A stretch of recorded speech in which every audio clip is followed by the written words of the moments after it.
đón rê đi tầm mây thâu nằm tuần lâu nan khoa rê khi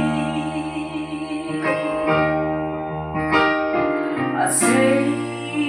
đón mà nghe bố bôi